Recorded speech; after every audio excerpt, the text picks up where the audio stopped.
voyez ce téléphone? Eh bien pour moi, c'est le smartphone Android de l'année. Aujourd'hui, on parle du Pixel 9 Pro XL, un téléphone pour lequel j'ai eu un énorme coup de cœur, en dépit de ses quelques imperfections. Cette année marque une rupture. Pour la première fois, Google a décidé de ne pas lancer un, mais deux smartphones premium. Le Pixel 9 Pro se décline ainsi en deux tailles, en deux saveurs. 6,3 pouces pour le modèle de base, 6,8 pouces pour le modèle XL. Le Pixel 9 Pro XL est donc imposant, comptez 162,8 mm en hauteur, 76,6 mm en largeur et 8,5 mm en profondeur. Il est donc un peu plus imposant qu'un iPhone 15 Pro Max avec un poids identique. Alors bien sûr, tout le monde ne va pas accrocher à ces dimensions, et on comprend donc pourquoi Google a aussi lancé un Pixel 9 Pro à côté. Mais ce qui frappe le plus avec le Pixel 9 Pro XL, ce ne sont pas ses dimensions ou son poids. Non, c'est surtout sa qualité de fabrication. Google a opéré une véritable montée en gamme, et le téléphone inspire confiance. Il est très bien assemblé, et ses matériaux ont été choisis avec le plus grand soin. L'armature est faite en aluminium, et les deux côtés sont bien entendu en verre, avec une finition mate du plus bel effet à l'arrière. S'ajoute à la liste un traitement au Gorilla Glass Victus 2, un traitement appliqué des deux côtés de l'appareil et qui complète à merveille la certification IP68 dont il bénéficie. De face, un grand écran aux bordures contenues nous attend, un écran percé dans sa partie supérieure.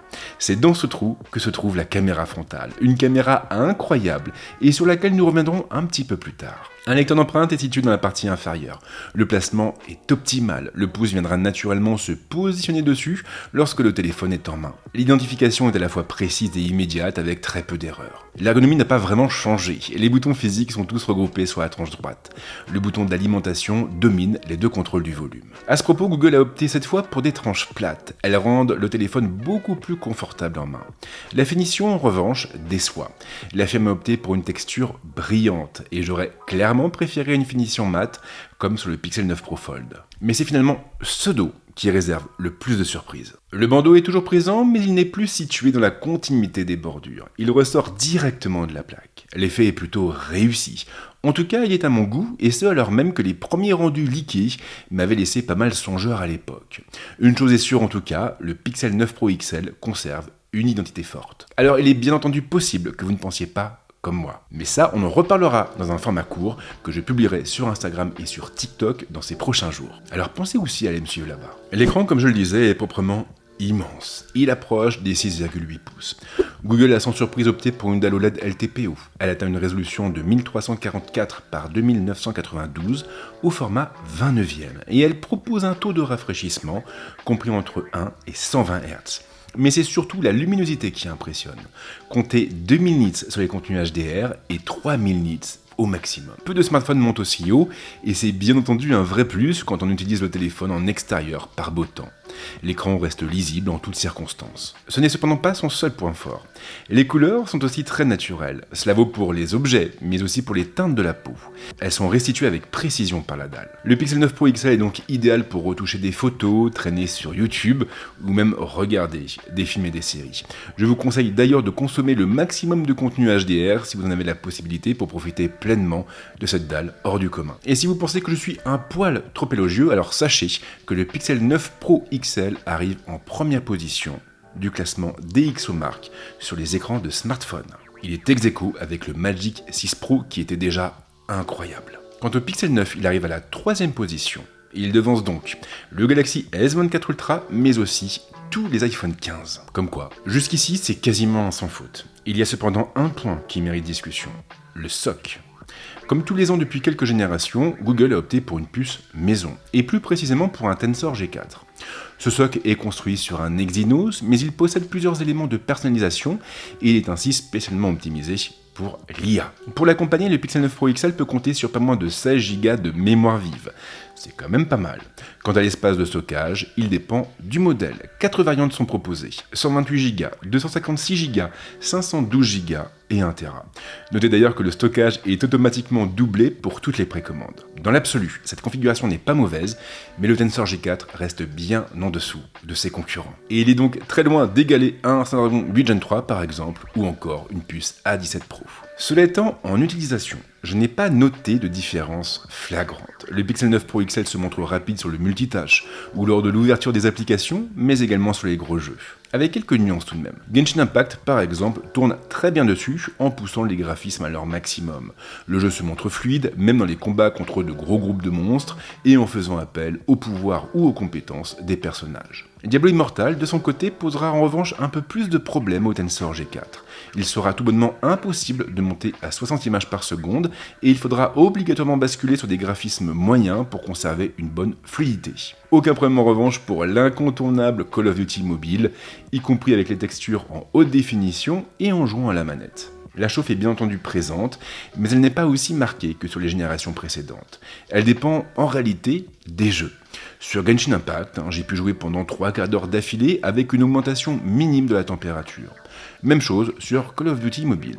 En revanche, Diablo Immortal a eu l'effet inverse, et la température est montée en flèche au bout d'une dizaine de minutes seulement. Pour moi, le constat est donc assez clair, à l'heure actuelle, au moment où je réalise cette vidéo, le Tensor G4 ne vient pas nuire à l'expérience utilisateur délivrée par le Pixel 9 Pro XL. Je n'ai pas eu une seule fois l'impression de me trouver sur une puce poussive. Pourtant, mes usages sont assez variés et disons-le clairement, ils sont aussi assez lourds. Le problème, si toutefois c'en est un, c'est que le Pixel 9 Pro XL aura droit à 7 ans de mise à jour logicielle. 7 ans. Et à mon avis, le Tensor G4 aura un peu plus de mal sur les jeux de demain. Les gros joueurs risquent par conséquent de passer leur tour. Et puis il faut quand même le signaler, mais les rumeurs les plus récentes font état d'un Tensor G5 qui serait intégralement fabriqué par Google, qui se passerait donc de l'Exynos de Samsung et qui pourrait arriver sur le marché dès l'année prochaine. Dans ce contexte, on peut donc se demander s'il n'est pas préférable de reporter son achat à l'année prochaine. Mais là, finalement, tout va dépendre de vos usages et de vos besoins. Le Pixel 9 Pro XL réserve de bonnes surprises sur le terrain de l'autonomie. Si la capacité de la batterie ne change pas vraiment par rapport à l'année dernière, le téléphone de Google pourra tenir en moyenne 2 heures de plus pour tous les usages. Histoire de vous donner un exemple concret, si vous jouez pendant 1h30, vous allez dépenser 10% de batterie. Et tout ça en poussant la luminosité de la dalle. Attention en revanche à la charge, car elle ne pourra pas dépasser les 37 watts et vous aurez donc besoin d'1h30 pour recharger complètement le Pixel 9 Pro XL. Et le moment est venu d'aborder ce qui sera sans doute le gros chapitre de cette vidéo. La photo. Ce sera le plus gros chapitre parce qu'un Pixel n'est pas seulement un téléphone, c'est aussi et surtout un formidable appareil photo de poche. Ici, Google a fait le choix de s'appuyer une fois encore sur une configuration à 3 capteurs. Le capteur principal monte à 50 millions de pixels. Il peut fusionner 8 pixels en un pour augmenter sa sensibilité et il est couplé à un grand angle ouvrant à 1.68. Les deux autres capteurs montent à 48 millions de pixels. Ils sont respectivement associés à un ultra grand angle ouvrant à 1.7 avec un autofocus et à un téléobjectif ouvrant à 2.8 et proposant un zoom optique en 5 fois. En tout, le Pixel 9 Pro XL sera capable de proposer 3 focales principales et une focale intermédiaire obtenue à partir d'un crop effectué dans le capteur principal. Nous aurons donc un 0,5 fois, un 1 fois, un 2 fois et un 5 fois. Sans compter le zoom numérique bien sûr, ni même le mode de mise au point macro. Et autant le dire d'entrée de jeu, le Pixel 9 Pro XL est à l'heure actuelle l'un des meilleurs photophones du marché. Il arrive même en seconde position sur DxOMark, derrière le Huawei 70 Pura Ultra, qui est vendu, je le rappelle, sans les services de Google. Les résultats en tout cas sont là. Les images générées par le Pixel 9 Pro XL atteignent un niveau de détail surprenant, avec un piqué omniprésent. Le téléphone permet de distinguer chaque nuance, chaque détail, comme les rainures des feuilles par exemple, ou même la texture des peaux. Google a en outre eu l'intelligence de ne pas chercher à sublimer les scènes. Les couleurs sont donc naturelles et elles correspondent en tout point à la réalité. La dynamique est d'ailleurs impressionnante. Le téléphone arrive à récupérer pas mal de détails dans les ombres et les hautes lumières. Quant à la mise au point, elle est aussi rapide que précise.